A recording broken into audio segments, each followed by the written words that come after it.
31 de julio. El vuelo 674 de Aerolíneas Argentinas está a punto de aterrizar en el aeropuerto de Bariloche.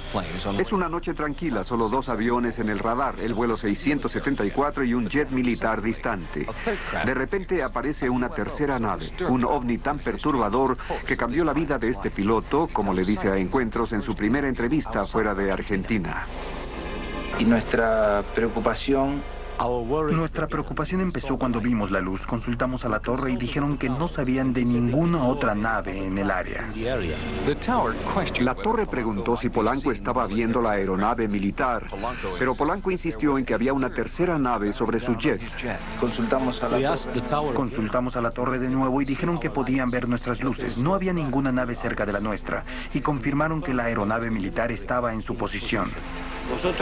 Nos estábamos aproximando al aeropuerto de Bariloche. El comandante de la Fuerza Aérea Argentina, Rubén Sipusak, era el otro piloto identificado en vuelo esa noche. A 38 millas fuera del aeropuerto, ajusté mi radio a la misma frecuencia que el de la torre de control.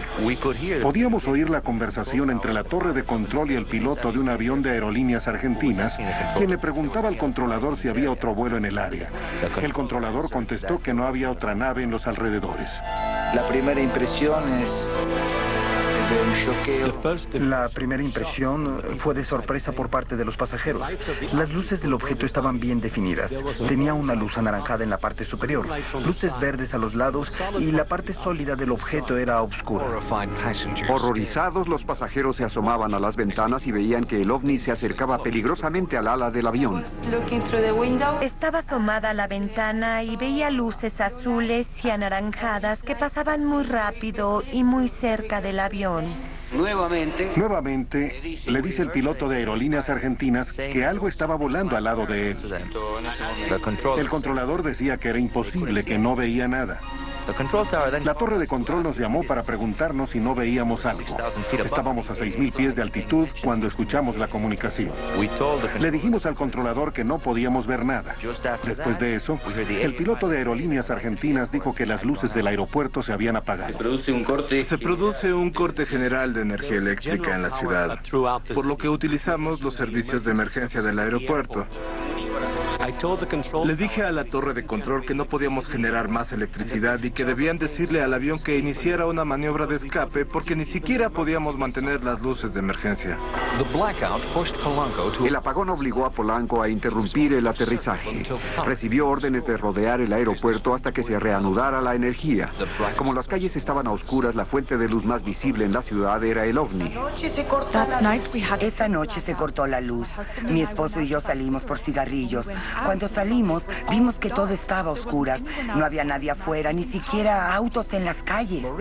María y Silverio Cabral estaban entre los cientos de habitantes de Bariloche que dijeron haber visto el ovni. Estaba conduciendo mi auto cuando mi marido me dijo asustado que había algo sobre nosotros. Me quedé muy sorprendida al ver algo que no era normal. Las luces eran ámbar y anaranjadas y estaban a unos 3.000 metros de altitud. La luz era muy potente.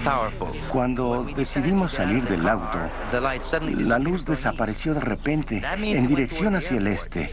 Es decir, hacia el aeropuerto.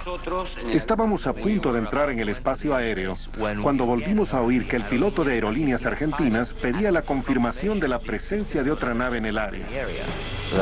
El controlador volvió a negarlo. Dijo que la única nave cerca de él era la mía.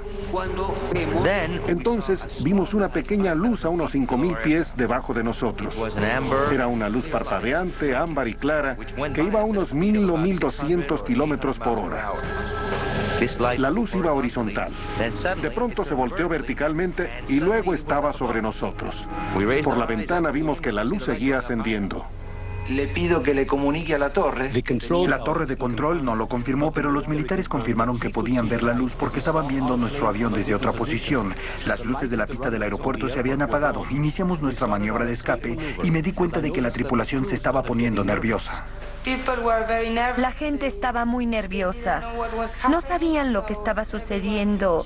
Todo el mundo hablaba y decía, y estaban preguntando qué estaba pasando, por qué no podíamos aterrizar. Solamente una maniobra de escape. Dijimos que estábamos haciendo una maniobra de escape porque no había electricidad en el aeropuerto. En un momento nosotros comunicamos que había... Conforme ascendíamos, el objeto a nuestra derecha avanzaba hacia el lago y subía en ángulo de 90 grados, a una velocidad increíble. Esperamos nuestro turno en el lago. De pronto ya no vimos nada. Empezamos a ver hacia el horizonte y solo vimos una luz frente a nosotros, parada a unos 46 kilómetros. Polanco pensó que el ovni se estaba alejando, pero de repente ahí estaba otra vez, justo frente a él. Cuando dimos vuelta al lago para volver al aeropuerto, vimos el ovni de nuevo. Nos estaba esperando. Cuando terminamos nuestra vuelta al aeropuerto, el ovni desapareció por abajo. En cuanto el ovni desapareció, las luces se encendieron. Polanco aterrizó y de inmediato elaboró un informe oficial. El miedo se convirtió en frustración cuando el piloto quiso dar seguimiento al asunto con investigadores del aeropuerto. El director del aeropuerto me pidió un informe de lo que había sucedido. Tenía que llevarlo a las autoridades. Le dimos el informe a las autoridades del aeropuerto, pero hasta ahora no he recibido respuesta. Con la investigación civil detenida, Polanco acudió a los militares. La Fuerza Aérea negó una investigación oficial, pero 2 meses después se acercó a mí un funcionario del Ministerio de Defensa. Él escribió un informe, pero no he recibido copia. Sus compañeros pilotos le aconsejaron olvidar el incidente, pero Polanco cree que descubrir la verdad es más importante que la carrera de un hombre. No callarnos. Decidimos no callarnos y hacer de conocimiento público lo que había ocurrido esa noche. Me queda la gran duda y me gustaría saber lo que era, porque la luz volaba de una manera muy extraña. No volaba como un avión normal. Evidentemente uno se empieza a hacer preguntas, pero hay preguntas que no tienen respuesta. Si hay respuestas, Polanco dice que debe encontrarlas porque cree que hay algo ahí, un ovni bajo control inteligente. Lo que siempre me pregunto es cómo podían saber las maniobras que iba a realizar y si sabían lo que estaba pensando. Me dio la impresión de que el objeto podía percibir lo que estaba pensando. Es una experiencia que me ha cambiado por el resto de mi vida. Jorge Polanco cree que puede haber repercusiones para su jefe y sus amigos a raíz de este programa. Pero le ha dicho a Encuentro Prueba Disponible, y es exactamente eso. 170 páginas sobre lo que un panel de científicos cree que es la prueba de que no estamos solos. Socorro, Nuevo México, 1964. Teherán, Irán, 1976.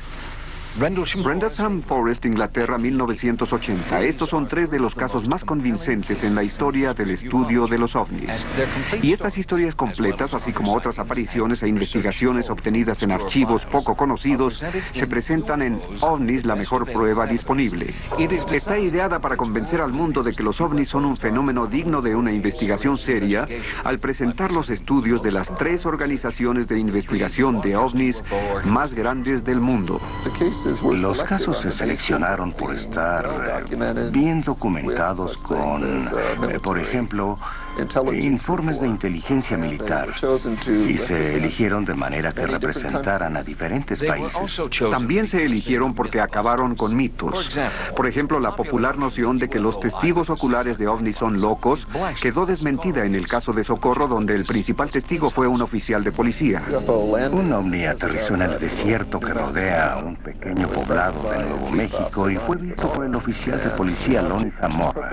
El objeto despegó con un estruendo y se alejó silenciosamente. Nadie ha dudado jamás de esta persona. No tiene grandes conocimientos científicos, pero es un testigo muy confiable, con buena percepción. También investigaron el caso por unas horas un hombre de la inteligencia del ejército y uno del FBI.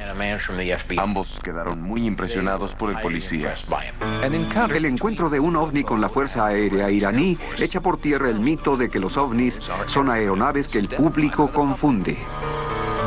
Envían a un F-4, un Jet Phantom, a perseguirlo. El piloto establece contacto, arma un misil siguiendo las instrucciones de la base y está a punto de dispararlo cuando el control eléctrico del misil se desactiva. El piloto se comunica con la base, envían a un segundo F-4 y vuelve a ocurrir lo mismo. Trata de armar un misil y el panel se desactiva. A través de los años, los ovnis han demostrado una capacidad para causar efectos electromagnéticos y parece que saben lo que es un arma.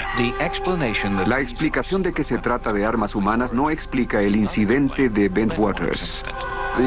Las apariciones en Bentwaters, Inglaterra, en diciembre de 1967, son casos muy significativos porque hubo numerosos testigos militares, incluyendo al segundo comandante de la base. Él personalmente vio objetos volando en el cielo y haces de luz que descendían en las cercanías del área de almacenamiento de armas nucleares. La mayoría de las cosas que la gente reporta como ovnis son explicables, pero hay ciertas apariciones como las de La Mejor Prueba que simplemente no pueden explicarse por medios conocidos. Y eso me ha convencido de que no son terrestres. Tenemos que pasar esta etapa en la que todo el mundo piensa que son patrañas. No estamos diciendo que Elvis está vivo o que vive en Marte. Estamos hablando de la aparición de objetos geométricos metálicos parecidos a naves que están volando en la atmósfera y que han sido reportados, por ejemplo, por pilotos militares de quizá 15 países diferentes en el mundo. Los autores de los documentos saben que el mundo no va a ser un camino hasta su puerta, pero esperan que sea un inicio. Pienso que lo mejor que puede salir de este proyecto es que los líderes del mundo empiecen a tratar esto con seriedad, se unan para lograr algo y superen el bajo nivel de diálogo y los estereotipos que existen. Los estereotipos son terribles, son totalmente falsos. Estamos tratando con una información tan increíble que la puedes atenuar todo lo que quieras y sigue siendo sorprendente. En el pasado, Encuentros ha investigado muchos de los incidentes analizados en La Mejor Prueba disponible y actualmente se llevan a cabo investigaciones para solucionar uno de los grandes enigmas de la Segunda Guerra Mundial. Los Foo Fighters en una próxima emisión.